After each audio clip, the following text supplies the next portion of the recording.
It's one small step for man, one giant leap for mankind. I have a dream.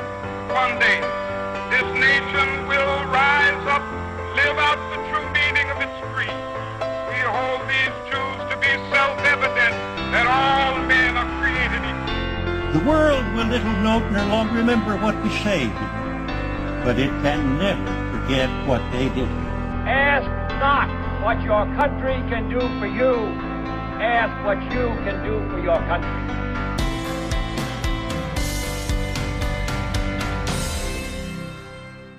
Hello and welcome to Eccentric Earth, the podcast where I, your host Amy Walker, delve into stories from across history with a guest who has no idea what the topic's going to be.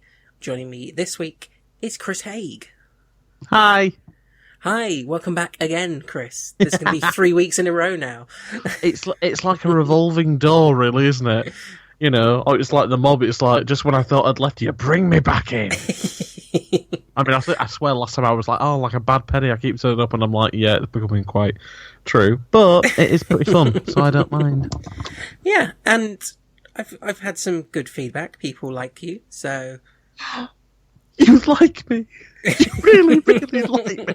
Yeah, that is the gayest thing I've ever said. So thank you for bringing that out of me. So.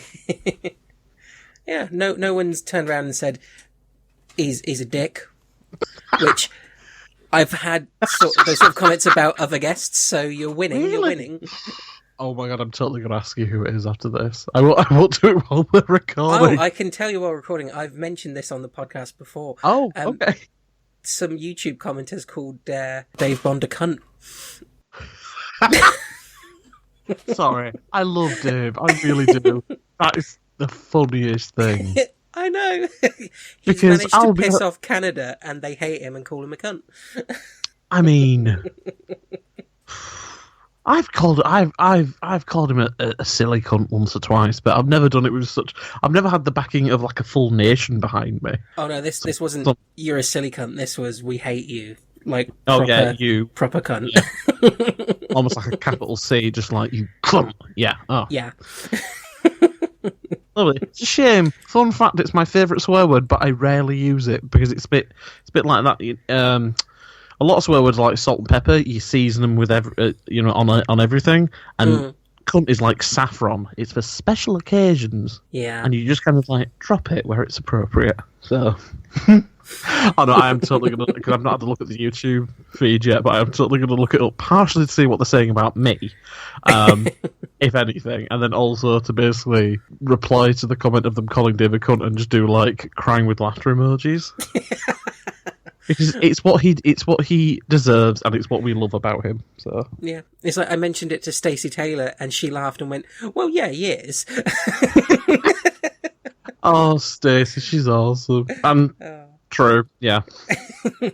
he's a cunt, but he's our cunt. So yeah. I feel really bad. We've just spent the first 3 minutes about this saying the C word more than any other podcast I've ever been on.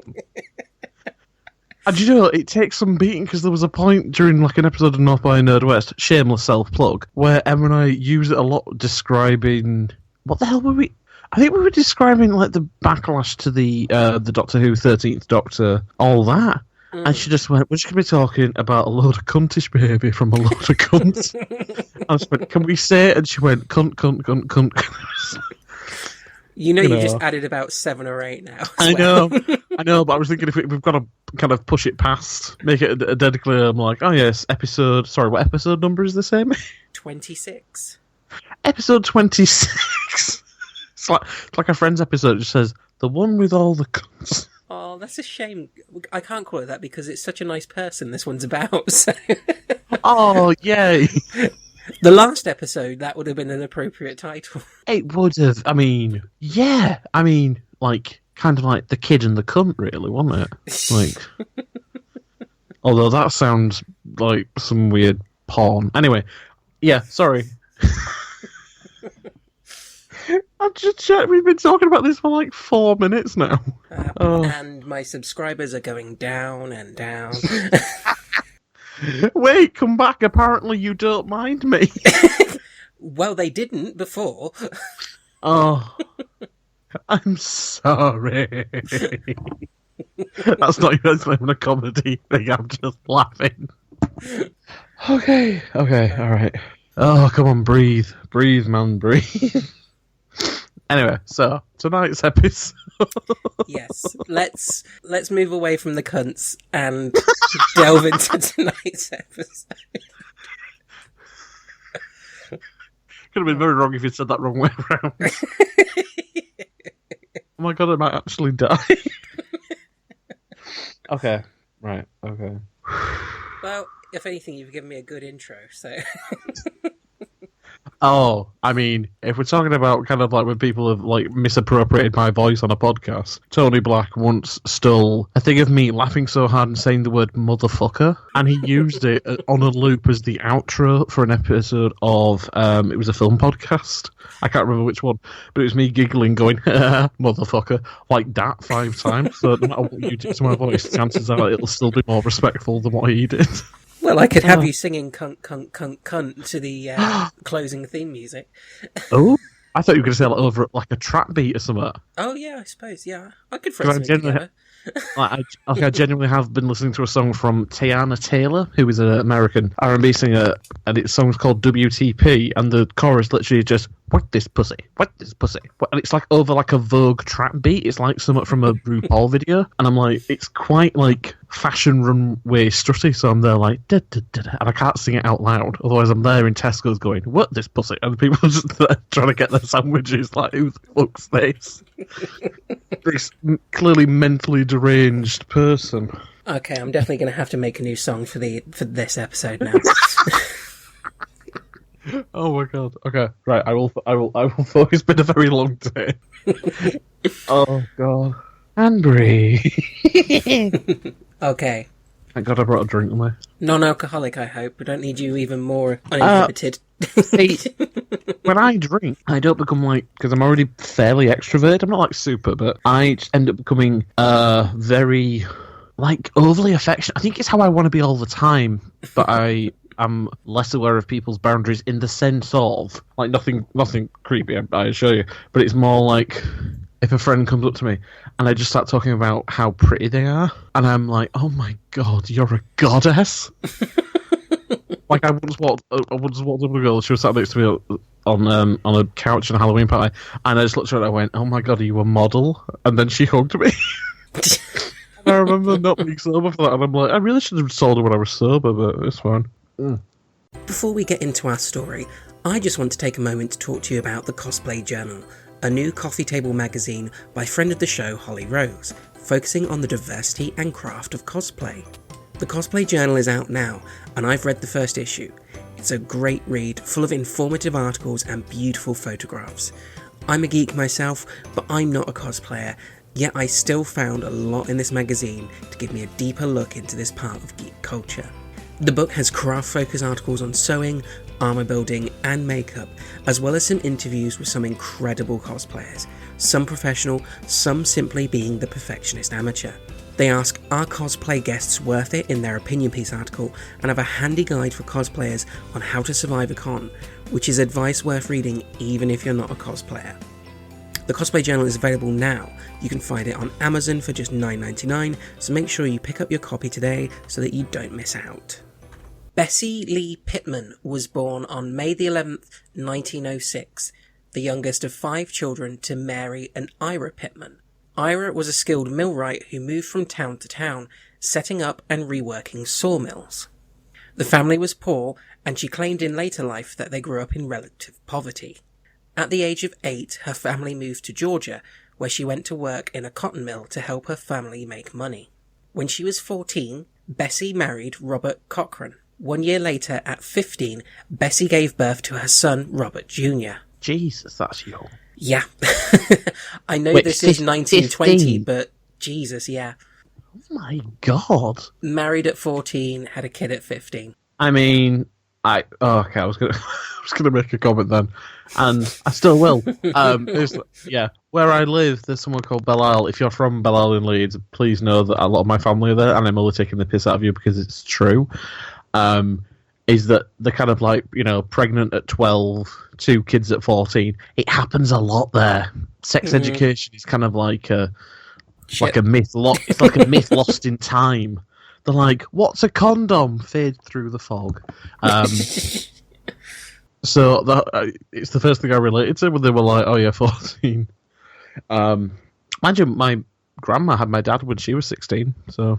Yeah. I can't be that Times change. Times change. I mean, this was the 60s, so... Unfortunately, Robert Jr. would die 4 years later in 1925, and Bessie would become divorced from Robert Sr. by 1927. Wait, so how old is she? 21. Wow. Married, Okay. had a child died, and divorced by 21. Jesus. Well, this poor woman. Yeah. People got a lot of living in back in the day. Well, they did, it was like an advanced timeline, isn't it? You're just like, right, Yeah, this get is it all probably done, like 'cause you might be dead 40 of... by now standards. Oh, yeah, like mid-30s, 40s, yeah. Jesus. Oh.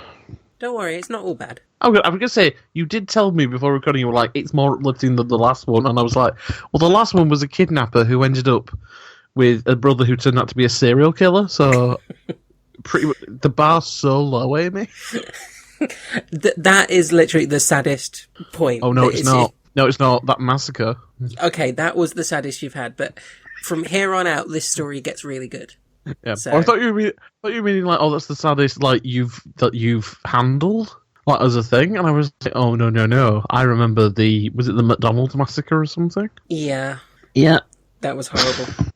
That was not fun. But yes, Bessie. During her early teens, Bessie had begun working in a beauty shop, sweeping floors, but eventually began to learn how to cut hair. After her divorce, she pursued a career in hair and beauty and moved to Pensacola and eventually New York. During this period, she changed her first name to Jacqueline. Whilst in New York City, Jackie Cochrane used her looks and driving personality to get a job at the prestigious salon at Saks Fifth Avenue. Okay. Although she denied her family and her past, she remained in touch with them and provided for them over the years. Some of her family even moved to her ranch in California after she remarried. However, they were instructed to always say that they were her adopted family. Okay. All right. Yeah, she's got a very big disconnect with her origin. She roots. doesn't want people to know her roots, no. Oh, okay. Cochrane apparently wanted to hide from the public her early chapters of her life, and was successful in doing so, with none of the information becoming available until after her eventual death. On a trip to Miami, Florida in 1932, she attended a society dinner and sat next to business financier Floyd Odlum, founder of Atlas Corp and the CEO of RKO in Hollywood. At the time, he was reputed to be one of the 10 richest men in the world. Oh, okay. Though opposites in personality and with a 14-year age difference, they found they had much in common, and the two began to see each other, with Odlum offering to help her establish her own cosmetics business. Odlum suggested that Jacqueline learn to fly, to call on clients and gain an advantage over her competition in the beauty business. She returned to New York and over the next 4 years learned to fly, earning her commercial pilot's license, and called on clients and suppliers by flying her own plane. Oh, that's so cool. Yeah, that's pretty badass. Yeah. Odlum, who she married in 1936 after his divorce, was an astute financier and savvy marketeer who recognized the value of publicity for her business. Calling her line of cosmetics Wings to Beauty, she flew her own aircraft around the country promoting her products. Years later, Odlum used his Hollywood's connections to get Marilyn Monroe to endorse her line of lipstick. Oh, very nice. During this time, she also befriended fellow aviator Amelia Earhart and began competing in air races. Oh, okay. All right. I like this woman. Yeah, as soon as you become mates with Amelia Earhart, you're pretty cool. Yeah. She was one of only 3 women to compete in the McRobertson Air Race in 1934. By 1935, she was participating in major competitions, winning several over the next 3 years, and running a multi-million-dollar beauty products business. In 1937, she was the only woman to compete in the Benedict's race, and worked with Amelia Earhart to open the race to women. That year, she also set a new women's national speed record. By 1938, she was considered the best female pilot in the United States. She had won the Benedicts and set a new transcontinental speed record as well as altitude records. She also went on to win 5 Harmon trophies. Before the United States joined World War II, Cochrane was part of Wings for Britain, an organisation that ferried American-built aircraft to Britain. She became the first woman to fly a bomber, a Lockheed Hudson V, across the Atlantic. In Britain, she volunteered her services to the Royal Air Force. For several months, she worked with the British Air Transportation Auxiliary, recruiting qualified women pilots in the United States and taking them to England, where they joined the ATA. Cochrane attained the rank of flight captain in the ATA. Oh, okay, alright, pretty cool. In September 1939, Cochrane wrote to Eleanor Roosevelt to introduce the proposal of starting a women's flying division in the Army Air Forces. She felt that qualified women pilots could do all of the domestic non-combat aviation jobs necessary in order to release more male pilots for combat. She pictured herself in command of these women with the same standings as Colonel Ovetta Culp Hobby, who was then the director of the Women's Army Auxiliary Corps. That same year, Cochrane wrote a letter to Lieutenant Colonel Robert Olds, who was helping to organise the Air Corps Ferrying Command. Ferrying Command was originally a courier aircraft delivery service, but evolved into the Air Transport Branch of the United States Army Air Forces as the Air Transport Command.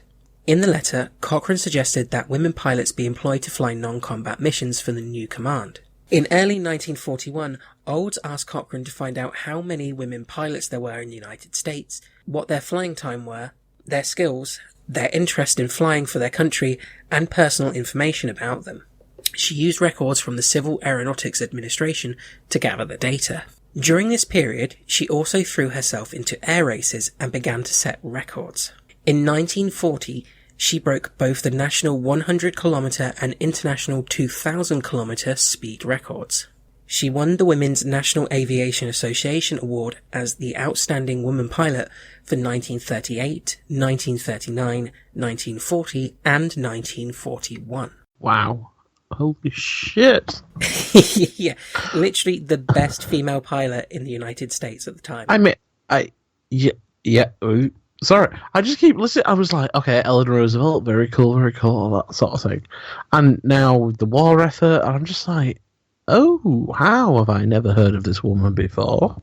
Yeah, there is so much more to come where you will keep thinking that, and then at the end, I think you'll kind of be like me and be quite angry that you've never really heard of this woman.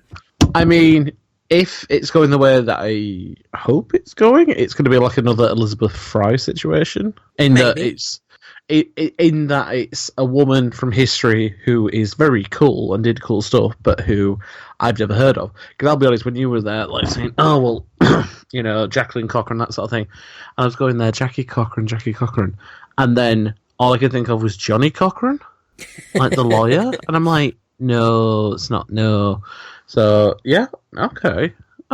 I like the sound of this woman. She sounds pretty good. She also established a women's national altitude record and broke the international open class speed record for both men and women. In spite of pilot shortages, Lieutenant General Henry H. Arnold was the person who needed to be convinced that women pilots were the solution to its staffing problems. Arnold, Chief of the Air Corps, continued as Commanding General of the Army Air Forces upon its creation in 1941. He knew that women were being used successfully in the ATA in England, so Arnold suggested that Cochrane take a group of qualified female pilots to see how the British were doing. He promised her that no decision regarding women flying for the USAAF would be made until she returned. When Arnold asked Cochrane to go to Britain to study the ATA, Cochrane asked 76 of the most qualified female pilots, identified during the research she had done earlier for Olds, to come along and fly for the ATA. Qualifications for these women were high, at least 300 hours of flying time, but most of the women pilots had over 1,000 hours. Those who made it to Canada found out that the washout rate was also high. A total of 25 women passed the tests, and 2 months later in March 1942, they went to Britain with Cochrane to join the ATA. Oh, yeah. Okay, that's cool. All I can think of, and I know it's not a match, but it's just in my head, is Goldfinger. Pussy Galore and her kind of Her specialist team of female flyers. Yeah, I mean, I think he just calls it as like high flying lesbians. He calls them in the book, and it's just like, oh, okay. I was like, fair enough. Hey, power to these. 20. He said 25, and so 26. Yeah, That's so cool. While Cochrane was in England in September 1942, General Arnold authorised the formation of the Women's Auxiliary Flying Squadron, the WAFS, under the direction of Nancy Harkness Love. Awesome name. That is pretty cool. Yeah. The WAFS began at Newcastle Air Base in Wellington, Delaware, with a group of female pilots whose objective was to ferry military aircraft. Hearing about the WAFS, Cochrane immediately returned from England. Cochrane's experience in Britain with the ATA convinced her that women pilots could be trained to do much more than ferrying. Lobbying Arnold for expanded flying opportunities for female pilots, he sanctioned the creation of the Women's Flying Training Detachment, the WFTD, which was headed by Cochrane. In August 1943, the WAFS and the WFTD merged to create the Women's Air Service Pilots, WASP, or WASP, with Cochrane as director and Nancy Harkness Love as head of the ferrying division. As the director of WASP, Cochrane supervised the training of hundreds of female pilots at the former Avenger Field in Sweetwater, Texas, from August 1943 to December 1944. See, just for those names alone, this needs to be a movie. The special WASP pilots at Avenger Airfield. That's cool. It's so cool. Because it's like, I'm always really annoyed when I hear this kind of stuff. I need to phrase that better. I'm always annoyed that I'm only hearing this stuff now.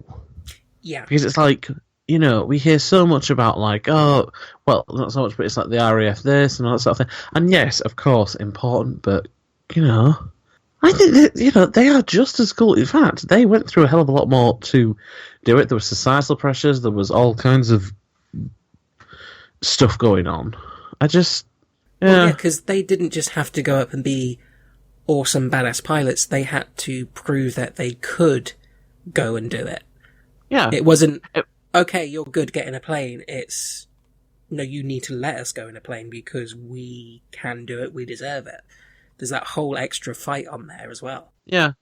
And then equally, it's something that it's kind of come up a lot with films, but I think the principle is the same, which is just like a woman has to be twice as good as a man in order to be seen as equal. Whereas if, it's about like if a movie directed by a male director flops, it's, it's only a film. If a one by a female director flops, it's women can't direct. And that's, I don't identify as female. I'm a cis guy, but that infuriates me on behalf of all my female friends. This kind of shitty, you're not allowed to make mistakes. You have to kind of keep doing it and keep doing all that sort of thing. It's just not. No, yeah. But I would actually really like to see a film. That would be pretty awesome. For her wartime service, she received the Distinguished Service Medal in 1945. Her award of the DSM was announced in a War Department press release dated the 1st of March 1945, which stated that Cochrane was the first woman civilian to receive it, which was then the highest non-combat award presented by the United States government. At the war's end, Cochrane was hired by a magazine to report on global post-war events. In this role, she witnessed Japanese General Tomoyuki Yamashita's surrender in the Philippines, and was then the first non-Japanese woman to enter Japan after the war, and attended the Nuremberg trials in Germany. Oh, wow. Wow, okay. On September 9th, 1948, Cochrane joined the US Air Force Reserve as a lieutenant colonel. Post-war, Cochrane began flying the new jet aircraft, going on to set numerous records. A lifelong Republican, Cochrane, as a result of her involvement in politics and the military, would become close friends with General Dwight Eisenhower. Okay. Yeah, another name. In the early part of 1952, she and her husband helped sponsor a large rally at Madison Square Garden in New York in support of an Eisenhower presidential candidacy. The rally was documented on film, and Cochrane personally flew it to France for a special showing at Eisenhower's headquarters. Her efforts provided a major factor in convincing him to run for the President of the United States in 1952, and she would play a major role in his successful campaign. Oh, okay. Yep, so maybe without her we wouldn't have had Eisenhower as president. Yeah, and kind of all the change he did, and oh wow. Close friends afterwards, Eisenhower frequently visited her and her husband at their California ranch, and after leaving office, wrote portions of his memoirs there. In 1952, Cochrane, then aged 47, decided to challenge the world speed record for women, then held by Jacqueline Cochrane. She tried to borrow an F-86 from the US Air Force, but was refused. She was introduced to an Air Vice Marshal of the Royal Canadian Air Force who, with the permission of the Canadian Minister of Defence, arranged for her to borrow their sole Sabre III aircraft. Okay. Canada Air sent a 16-man support team to California for the attempt. On the 18th of May 1953, Cochrane set a new 100-kilometre speed record of 1,050.15 kilometres, or 652.5 miles an hour. Jesus. Yeah. Nice. Later, on 3rd of June, she set a new 15-kilometre closed-circuit record of 1,078 kilometres an hour, or 670 miles an hour. Encouraged by the then Major Chuck Yeager, with whom Cochrane shared a lifelong friendship, on May 18, 1953, at Rogers Dry Lake in California, Cochrane flew the Sabre III at an average speed of 652.2 miles an hour. During the course of this run, the Sabre went supersonic, and Cochrane became the first woman to break the sound barrier. Oh, I love her. Good job. I also love the fact that she turned around to the Americans and said, I want to break the sound barrier. And they were like, nah. So Canada were like, okay, you can have our aircraft. And we're just like, it's the only one we've got, but yeah, have it. I just love that Canada were just like, will it piss off the Americans? Yes. Oh, we happen to, you can, maybe use this if you want to. And we happen to have this 16-man crew, just in case. I love that too. My two co-hosts on Good Evening are Canadian, so I like to think that same spirit of let's do something really nice, partially to annoy the Americans, kind of persists. Does seem to be the Canadian way. It's like we'll be we'll be really friendly. If it annoys the Americans, well, it's just a fun little side effect. Side effect. Oh. Side effect? What is wrong with me today? Among her many record accomplishments from August to October 1961, as a consultant to Northrop Corporation, Cochrane set a series of speed, distance and altitude records while flying a Northrop T-38 supersonic trainer. On the final day of the record series, she set 2 Fédération Aéronautique Internationale world records, taking the T-38 to altitudes of 55,252 feet, or 16,841 meters in horizontal flight, and reaching a peak altitude of 56,072 feet, or 17,091 meters. Cochrane was also the first woman to land and take off from an aircraft carrier, the first woman to pilot a bomber across the North Atlantic, and later fly a jet aircraft on a transatlantic flight, the first pilot to make a blind instrument landing, the only woman ever to be president of the Fédération Aéronautique Internationale from 1958 to 61, the first woman to fly a fixed-wing jet aircraft across the Atlantic, the first pilot to fly above 20,000 feet with an oxygen mask, and the first woman to enter the Benedict's transcontinental race. To this day, she still holds more distance and speed records than any pilot living or dead, regardless of gender. Oh, I love this woman. Yeah, that bit there, when I found out all that, I was like, she is the greatest pilot ever. Yeah, regardless of gender. Yeah. She's the finest woman to ever do it. And I'm like, no.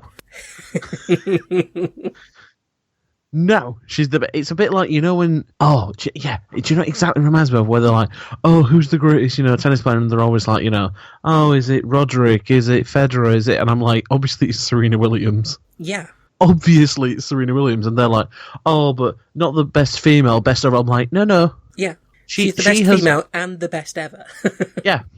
You know, you wouldn't presume that when it was a both. guy.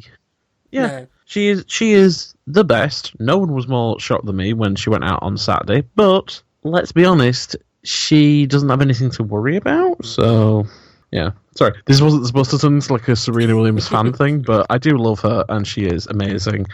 Yeah, and she's friends with Beyonce, so I'm pretty good. Calm down, Chris, your gay is showing. Right. Anyway. Politically ambitious, Cochrane ran for Congress in 1956 for California's 29th Congressional District as the candidate for the Republican Party. Her name appeared throughout the campaign and on the ballot as Jacqueline Cochrane Odlum.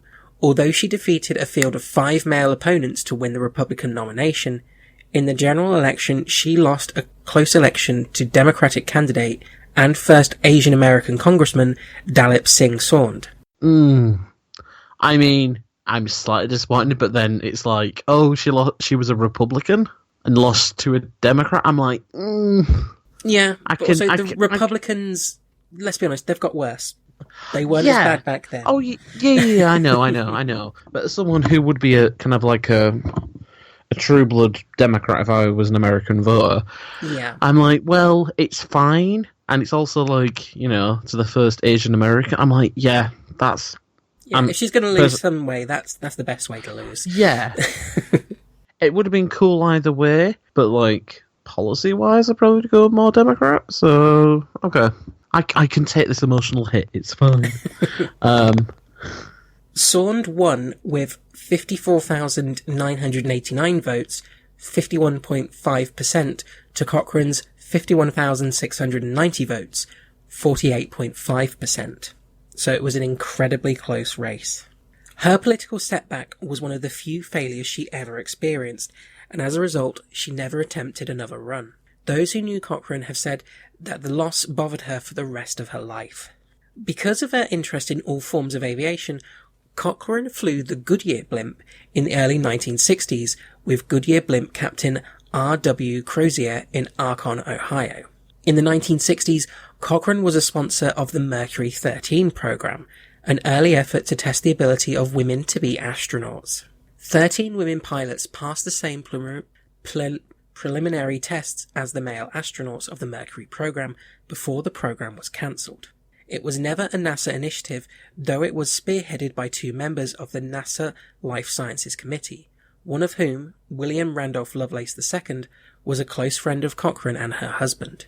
Though Cochrane initially supported the program, she was later responsible for delaying further phases of testing, and letters from her to members of the Navy and NASA expressing concerns over whether the program was to be run properly and in accordance with NASA goals may have significantly contributed to the eventual cancellation of the program. It is generally accepted that Cochrane turned against the program out of concern that she would no longer be the most prominent female aviator. Mm-hmm. On 17th and 18th of July 1962, Representative Victor Anfuso convened public hearings before a special subcommittee of the House Committee on Space and Astronautics to determine whether or not the exclusion of women from the astronaut program was discriminatory, during which John Glenn and Scott Carpenter testified against admitting women to the astronaut program. Cochrane herself argued against bringing women into the space program, saying that time was of the essence, and moving forward as planned was the only way to beat the Soviets in the space race. None of the women who had passed the tests were military jet test pilots, nor did they have engineering degrees, which were the 2 basic experiential qualifications for potential astronauts. Women were not allowed to be military test pilots at the time. On average, however, they all had more flight experience than male astronauts. NASA required... Oh, sorry. No, yeah, I was just... When she was like, against it, I'm like, well... If it's because they don't have the same amount of training and everything, then yes, I can understand, and the degree and all that. But then equally, maybe encourage more STEM programs, I guess. Mm.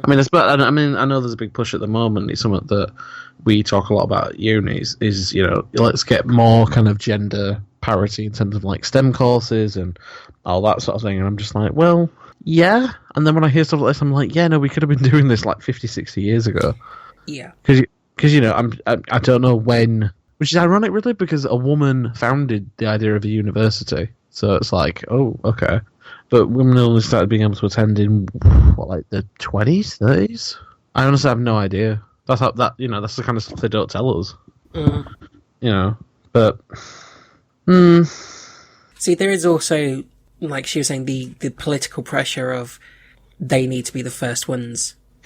Yeah. Over Russia, and I don't think she was against women doing it because she's been proving time and time again that women are capable. I think I'd like to think that it was, okay, let's just put this on hold so that we can get the accolade of, yay, America won, and then focus back in it. I could be wrong. She could just not want women to be astronauts, but I don't think that's the case. Yeah, that's fair. Yeah. NASA required all astronauts to be graduates of military jet test piloting programs and have engineering degrees. In 1962, no woman could meet these requirements. This ended the Mercury 13 program. However, John Glenn and Scott Carpenter, who were part of the Mercury 7 program, also did not have engineering degrees when they were selected. Yeah, both of them graduated. This is that bullshit we were talking about. Both of them were granted a degree after their flights for NASA.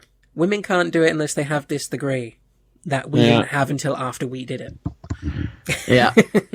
That's why I was like, this is the bullshit that we were just talking about. Yeah. Lovely.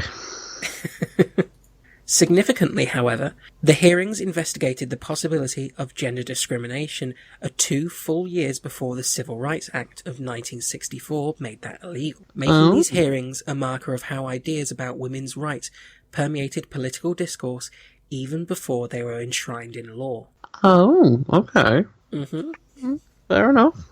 Cochrane was promoted to a colonel in the United States Air Force in 1969, but retired 1 year later in 1970. In recognition of her accomplishments as a pilot, in 1971, Cochrane was enshrined in the Aviation Hall of Fame in Dayton, Ohio, the first woman to be so honored. That's awesome. Soon after her induction, Cochrane received the bitter news that she would need a pacemaker and that her flying days were over. Oh no. She retired to her home in Indio, California, to enjoy travel, bike riding, and working in her vegetable garden. Yeah. Her husband Floyd died 5 years later, and Cochrane's health deteriorated further. On August 9th, 1980, Jacqueline Cochrane died at her home at the age of 74. Oh. She was a lifetime resident of the Coachella Valley and is buried in Coachella Valley Public Cemetery. She regularly utilized Thermal Airport over the course of her long aviation career. The airport, which had been renamed Desert Resorts Regional, was again renamed Jacqueline Cochrane Regional Airport in her honor. Coachella. Wait, do you mean Coachella? Probably. Oh. Coachella. I was just Coachella thinking, Valley. I was like, that sounds really familiar. I cock up one pronunciation every episode at least. So. Fair enough. Cochrane's aviation accomplishments never gained the continuing media attention given to those of Amelia Earhart, but that can in part be attributed to the public's fascination with those who die young at the peak of their careers. Also, Cochrane's use of her husband's immense wealth reduced the rags to riches nature of her story. Nevertheless, she deserves a place in the ranks of famous women in history as one of the greatest aviators ever, and a woman who frequently used her influence to advance the cause of women in aviation. Damn straight.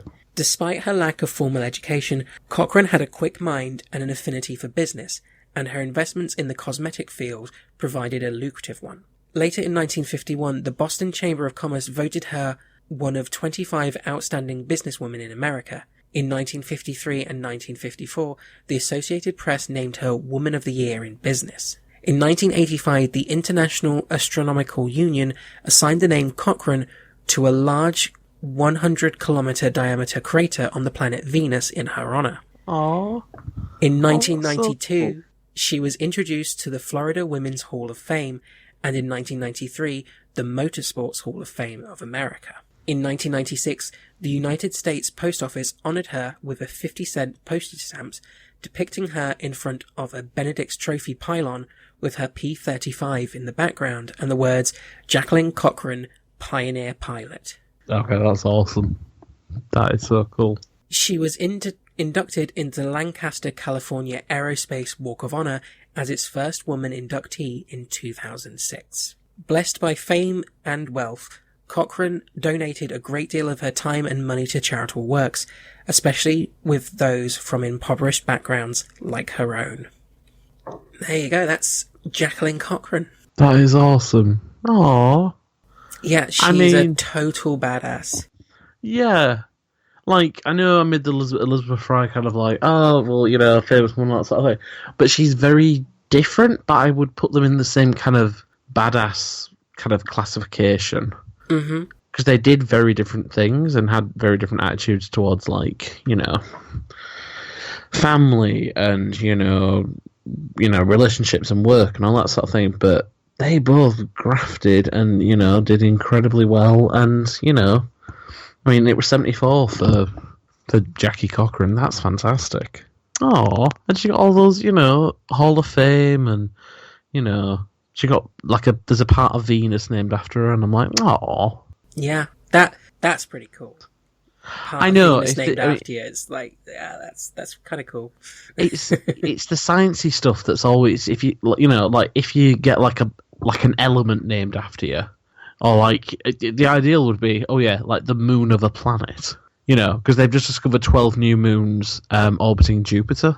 So it'd be like, oh my god, what if we just like, what, you know, I would, like, for example, love it if they just started naming them after, like, quite cool celebrities. So there's a moon of Jupiter just called Tom Hanks. You know. Meryl Streep. Or there's, like, yeah, like Tom Hanks, Meryl Streep, Obama, you know, just various, you know, because that's, you know, that's fairly substantial. I mean, I know, you know, it's forever, everything decays and everything dies and blah, blah, blah, that sort of thing. But it's still really cool while it lasts. So, yeah. Would you like to see a picture of her? Oh. Looking kind of badass in front of her plane? Yeah, absolutely, yeah. This is, she's in front of a T-38 here. This is one of the aircraft she broke a number of records with. Oh, wow. She's not how I imagined, but she looks so cool. Oh, that's so cool. Oh, she's such a legend. Aw. And there's a her in her air race days as well, with the old school leather cap and goggles. She looks like kind of like a matinee idol. She looks like, you know, yeah, like Theda Bara or some kind of 20s actress. Oh my god. She definitely made the most of having her own cosmetics and beauty line. Because she looks stunning. Yeah, I mean, it's two completely different things, but my god. You know, she didn't just excel in one field of being a pilot, she also was like an incredible businesswoman, you know, cosmetics, all that sort of, I'm just like, that is cool. Colonel in the military as well. Yeah, I'm going to say, you know, worked in the military, you know, did tons, you know, so many, you know, first one ever to do this and that, and achievements. She's like the best regarded pilot of all time, and it's just like, wow. And we never get to hear, you know, this is the first time I've heard of her. And admittedly, I'm not a big history buff in the sense of I don't go out and like, cool, I'm going to read up everything about this one period or that sort of thing. But I'm like, even, you know, this never gets mentioned. No. Why we aren't doing, there's 100 frigging films about, you know, D-Day and Dunkirk and Churchill, and they have their place, you know, and I do appreciate them, I really do, it is important, but, you know, sometimes it's cool to let other people and other perspectives have that, you know, that story, that kind of spotlight as well, so... Yeah, especially when you just never hear about them because history doesn't care about the women a lot of the time. No. If they're not a white man, chances are whatever they did in history, which was badass and awesome, will get swept under the rug. Yeah. Yeah. I mean, it's like, you know, when I mentioned the thing of, it was a woman who invented the idea of university, it was a woman in, you know, the Middle East. She was the first, like, you know, like a professor. She set up a university, all that sort of thing. And this was in the Middle Ages, well before the kind of the concept of a, you know, a school of learning came about in a formalised setting. And it's just like, well, you know, we never hear about this. We never discuss it. It's never brought up in any history, that sort of thing. No, what do we get? We talk about the same bunch of boring white guys. I mean, it's like I read a book, and this is, you know, plug number 7 that I do, that I'm unpaid for, where I'm like, oh, I was listening to this song and all that sort of thing. There's a book called The Nowhere Girls by Amy Reed, and it's about it's about a small town, and there's like sexual violence, and it's about kind of like girls standing up to kind of stop this widespread kind of horror going through their town, in terms of, you know, it's a bunch of football players who are going around and sexually assaulting girls. Now, there's a part in the book where it turns out the football coach is also the English teacher, and it's at the start of the year, and he gives a list of everyone they're going to do, and it is literally all the same vanilla white guys with the same perspective. You know, it's like 3 months of Hemingway, and, you know, like Moby Dick, all that sort of thing. There's never any women. There's no people of colour. There's no, you know, LGBTQIA people. There's just nothing. It's just straight white guys the whole time, and then when it gets brought up, because he's the embodiment of this kind of like toxic masculinity, macho pride shit, he then starts going off saying like, it's, you know, it's fucking liberals, it's F this, F that, all that sort of thing. So, and it's just very potent when you do look through history. It's like, if you did GCSE history, you might understand. Not everyone did it. It's not a required thing. In the UK, you can pick to do history or do something else or whatever. Yeah. I did history, and it was a lot of World War II about Hitler, which understandable, but like, he doesn't need to be about everything. It sounds like, I honestly don't mean that in a disrespectful way. I mean, like, you know, no, obviously but there is more to even the last 100 years than World War II. Yes, exactly, yeah. And then we got to touch on the civil rights thing, which was great, but then we spent quite a lot of that talking about like how the white people were affected by it. And I'm like, looking back on it, but looking back on it, I was like, oh, okay. And looking on it now, I'm like, well, that's fucked up, you know. Talk about the civil rights movement, and we talked a tiny bit about Selma, a tiny bit about Martin Luther King. It was more about JFK policy, and I'm like, yeah, but he didn't make civil rights happen, you know. He wasn't like a thing, you know. I'm guessing they didn't really cover the bad side of white people during the civil rights and the KKK and all stuff like that. Oh, well, we covered a bit of the KKK, and that was a bit of what I can now kind of ascribe to like white guilt, being like, oh my god, that's awful, I'd never be like that.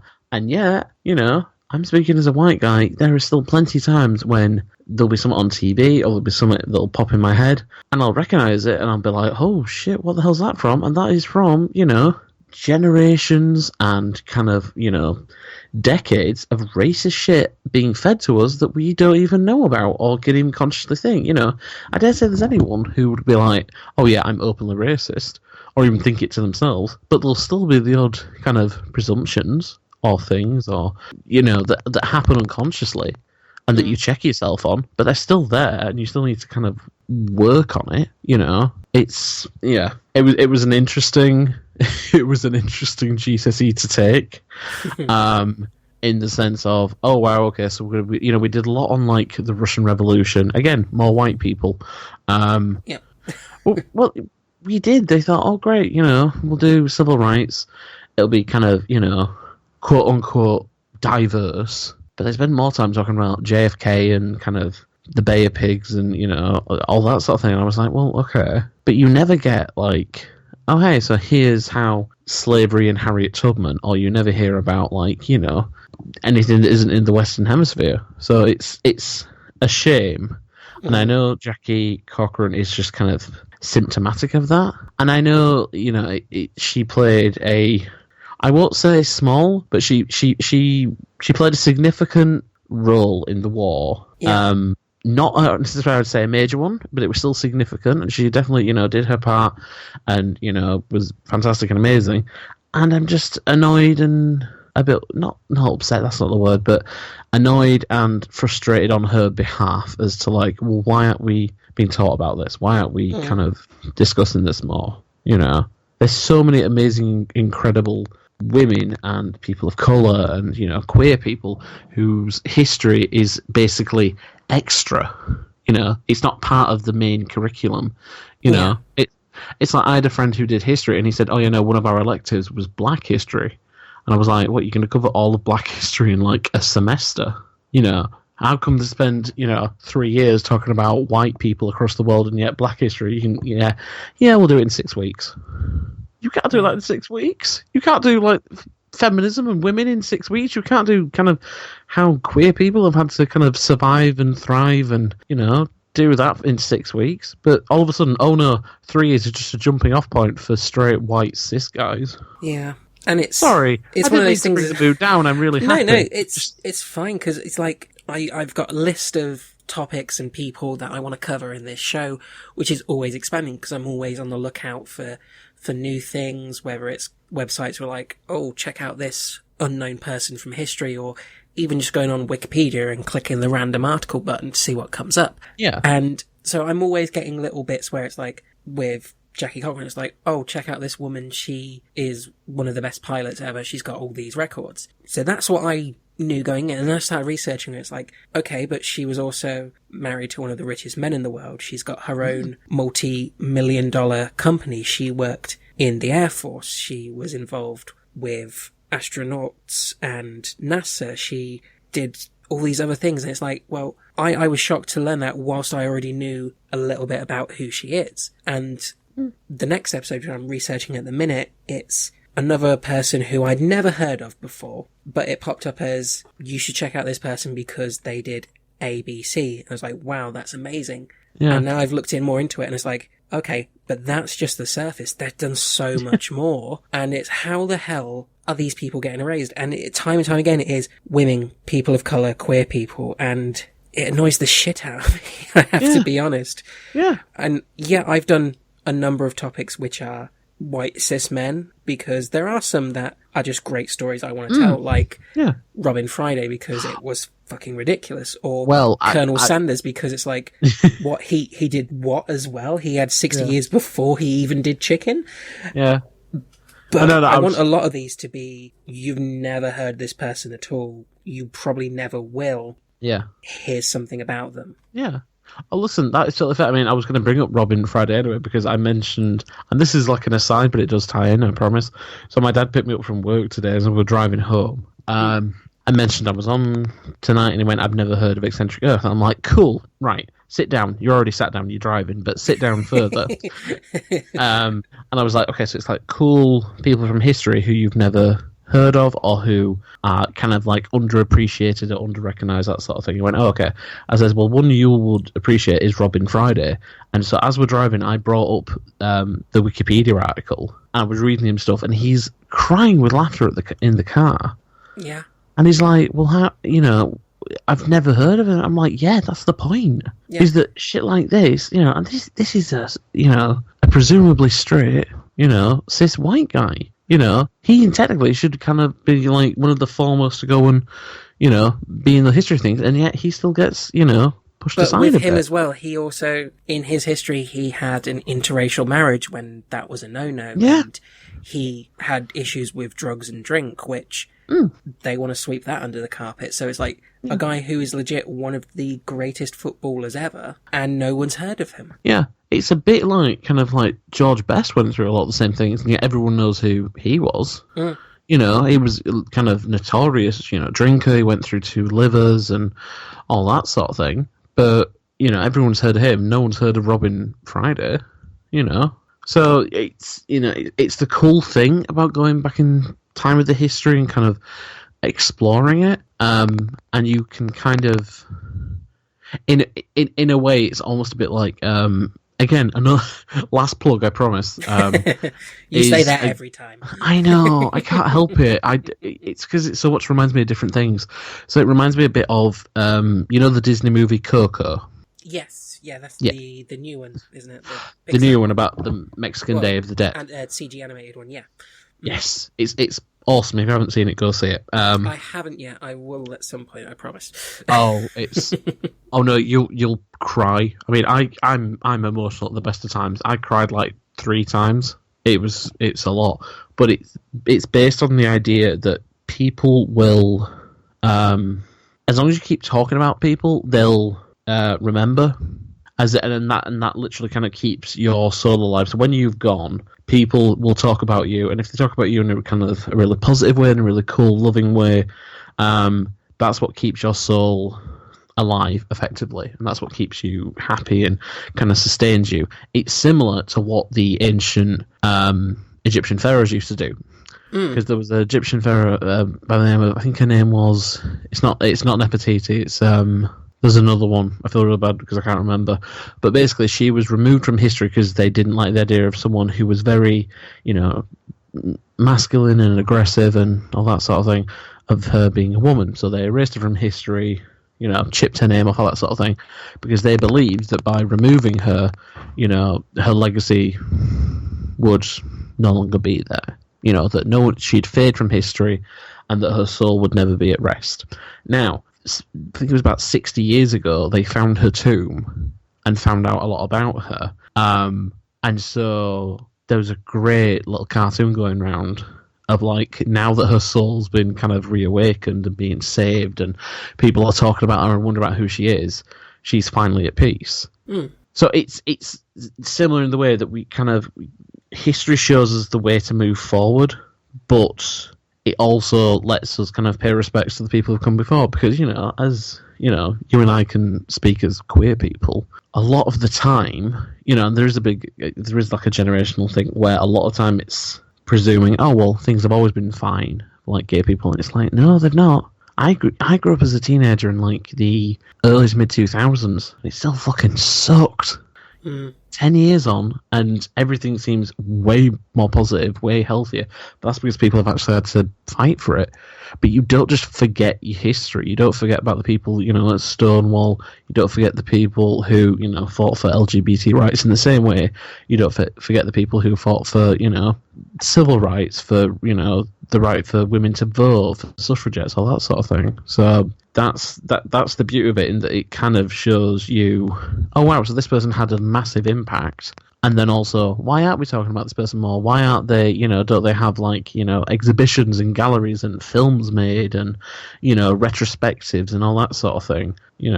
It's woefully underrepresented in terms of, I can't even really say minorities, because women aren't the minority. There are more women out there than men. Yeah, but they are treated in the same way that minority groups are, in the sense of they will have rights taken away or sort of pushed back, or they have to work to prove themselves where men don't. So, yeah, they're not technically a minority, but they are not in the... They're treated as if they are. Yeah, the world's a patriarchy, so women get shit on. At the end of the day, it's unfortunately the way it is. For now. Yeah, and it's changing, and we're working on it, but that's this where is the part it's... where I'm like, brothers and sisters, smash the patriarchy. You think I'm kidding? I'm not. I think we're living in very confusing, dark in some ways, but also quite... It's frustrating and tiring and all that sort of thing, but, like, I'm also really inspired in a way, because, like, so many disparate groups of people are kind of coming together under kind of common enemies or are working together for common goals, and I'm like, well, that's good in a way. I certainly don't wish that this kind of, current administration, all the stuff that's going on, I certainly don't wish it was, like, happening, but I'm glad that we're talking about it enough and we're not kind of lying down and accepting it, and we're kind of going like, no, this isn't fair. People should have the right to, to marry whoever they want. They shouldn't, have the right not to discriminate against anybody. All that shit. Somehow I feel all of our episodes end like this. It starts off with jokes and then it ends in like a very tired kind of queer sigh about the patriarchy. So... Oh, it's fine, it happens. I just was like, oh. Well, where can people find you online, Chris, if they enjoyed this episode and want to hear more of you and your opinions and views and ramblings, all the fun stuff? I just love the idea of people there like, we must listen to him. And I'm like, no, you don't. Basically, okay, so you can find me on Twitter at @high_boy. I basically just, whenever I retweet a lot, and whenever I do actually tweet something out, it's usually me going like, oh my god, this song's amazing. Or, oh my god, this exhibit's good. Or, this book's great. So if you want just like gentle kind of, hey, try this out stuff, then feel free. So there are two podcasts that I am co-host of. First of which is Good Evening and Alfred Hitchcock podcast, which is me and two of my Canadian mates. It's Brandon Shea Matala and Tom Caldwell. So we're basically doing a comprehensive chronological look at all the Hitchcock movies. So we have finally moved into the talkies. So we're tackling some of like the kind of hidden gems from the 1930s before we start moving on to the bigger ones. But we've gone through the silent era. We've gone kind of into Bates Motel a little bit. We're going to be very excited once we get to like the Psycho, Rear Window, Vertigo era. But please do check us out. We are we're on Google Play, Spotify, Podbay, iTunes, and we are part of the Fandom Podcast Network, so please, please, please check us out. The other podcast that I do is me and Emma Platt. We do a very nerdy chat hangout podcast very sporadically because we're both super busy. It's rare that we actually get a chance to sit down and just actually chat. And that is called North by Nerdwest. You can find that on iTunes. We are both on Twitter as well, as is North by Nerdwest. So feel free to send us a message with any kind of episode ideas, anything you want us to talk about. We'll be more than happy to do that. But it's basically two best mates kind of just chatting and nerding out a bit. Cool, and definitely go check out those shows. They are really good fun. So. Oh yeah, like I mean, any show I'm going to be in, I'm never going to do. Actually, this is probably the most serious podcast I've done because it's like, oh wow, no, I can't really joke about people dying. So. Wait, well, no, you can, like... but you shouldn't.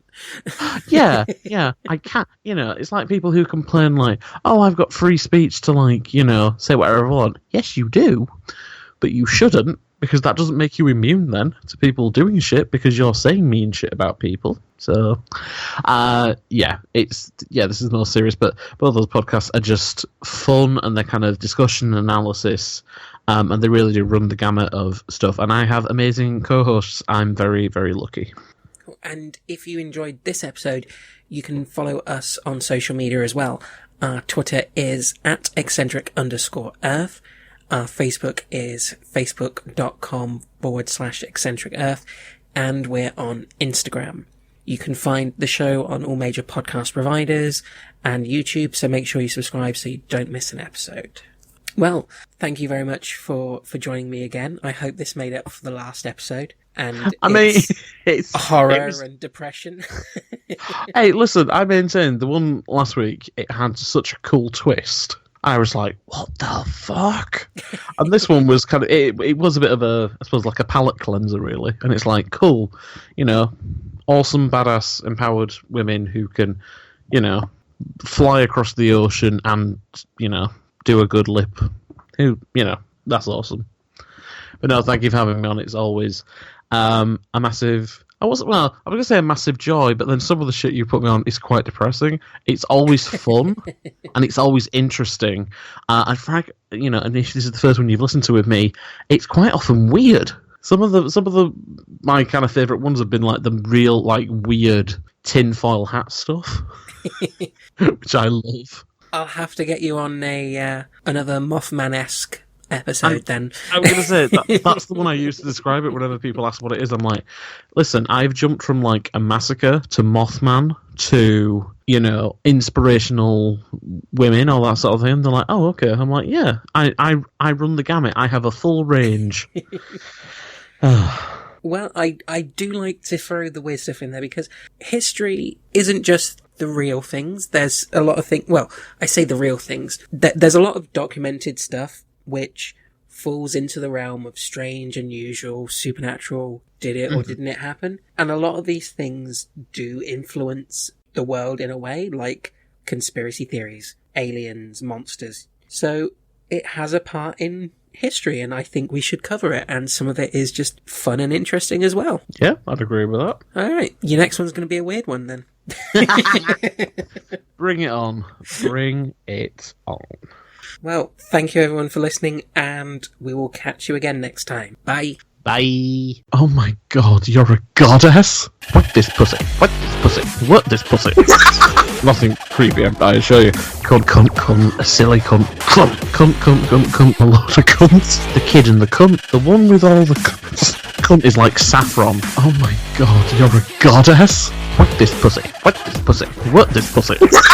Nothing creepy, I assure you. Cunt, a silly cunt. Cunt, a load of cunts. The kid in the cunt, the one with all the cunts. Cunt is like saffron. Oh my god, you're a goddess? What this pussy? What this pussy? What this pussy? Nothing creepy, I assure you. Cunt, a silly cunt. Cunt, a load of cunts. The kid in the cunt, the one with all the cunts. Cunt is like saffron. I'm sorry. Motherfucker.